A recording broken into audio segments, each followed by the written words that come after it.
येणाऱ्या 25 तारखेला ज्या वेळेला नवी मुंबईचा लोकनेते दिबा पाटील आंतरराष्ट्रीय नवी मुंबई विमानतळ हा खुला होणार आहे, तो खुला होण्याच्या आधी राज्य सरकारनं त्या विमानतळाला घोषित केलेलं लोकनेते दिबा पाटील नवी मुंबई आंतरराष्ट्रीय विमानतळ हे नामकरण किंवा माननीय मुख्यमंत्री देवेंद्र फडणवीस साहेबांच्या भाषेतील नामविस्तार हे व्हावं या दृष्टिकोनातून आताच आम्ही सन्मान्य मुख्यमंत्री महोदयांना भेटलो।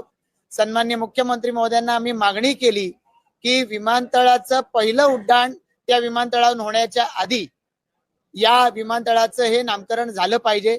प्रकल्पग्रस्तांमध्ये अस्वस्थता आहे, भूमिपुत्रांची मागणी आहे आणि ठिकठिकाणी वेगवेगळ्या पद्धतीच्या आंदोलनांची घोषणा होते आहे। अशा वेळेला या विमानतळाला लोकनेते दिबा पाटील साहेबांचं नाव ते पहिलं उड्डाण व्हायच्या आधी लागलं पाहिजे की सगळ्या प्रकल्पग्रस्तांची भूमिपुत्रांची तळमळ आहे।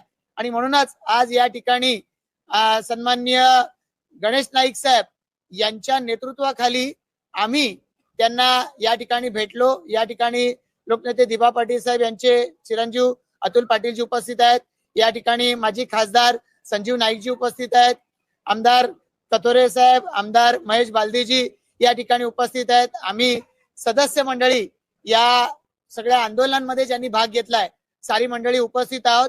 या आंदोलनांमध्ये वेगवेगळ्या पद्धतीनं जी आधी आंदोलनं झाली त्याच्या वेगवेगळ्या केसेस आम्हा सर्वांवरती आहेत आणि त्यामुळे सगळ्यात जास्त याची तळमळ आणि अस्वस्थता ही आमच्यामध्ये आहे, तशीच ती प्रकल्पग्रस्त भूमिपुत्रांमध्ये आहे। मुख्यमंत्री महोदयांना आम्ही विनंती केली की विमानतळाचं पहिलं उड्डाण व्हायच्या आधी झालं पाहिजे। मुख्यमंत्र्यांनी सांगितलं की नेमकं त्याच्या आधी होईल का सांगता येत नाही, पण पंतप्रधानांनी आश्वस्त केलंय, त्यामुळे दिबा पाटील साहेबांचं नाव या विमानतळाला लागणारच हे त्यांनी सांगितलंय। या संदर्भात आम्ही त्यांना विनंती केली की त्यांनी या संदर्भामध्ये प्रेस स्टेटमेंट द्यावं, पण या संदर्भामध्ये मी यथायोग्य प्रेस स्टेटमेंट देईन असं त्यांनी आम्हाला सांगितलेलं आहे। त्यामुळे लवकरच माननीय मुख्यमंत्री महोदय या संदर्भामधलं स्टेटमेंट देतील आणि या संदर्भामध्ये प्रकल्पग्रस्त भूमिपुत्र यांच्यामध्ये जी संदिग्धता आहे ती मिटेल अशी आम्हाला अपेक्षा आहे।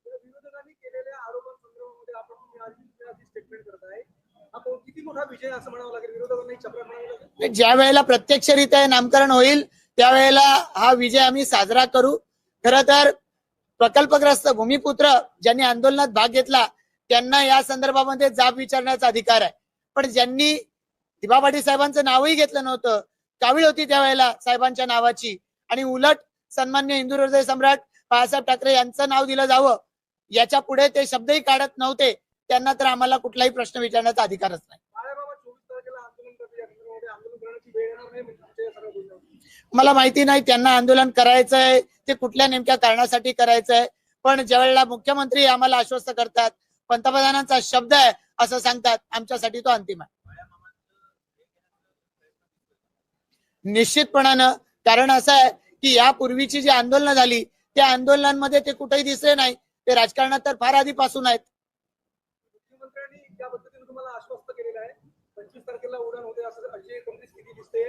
आता या नामकरणाचा अगदी कालावधी जवळ आहे अशी एकंदरीत स्थिती आहे, त्यामुळे या संदर्भामध्ये तुम्ही पंतप्रधानांनाही भेटणार आहात का? माननीय मुख्यमंत्री महोदयांच्या माध्यमातून आम्ही हे सगळे प्रयत्न करतोय, त्यांच्या नेतृत्वाखाली या संदर्भात जे करायचे ते सगळे प्रयत्न करू।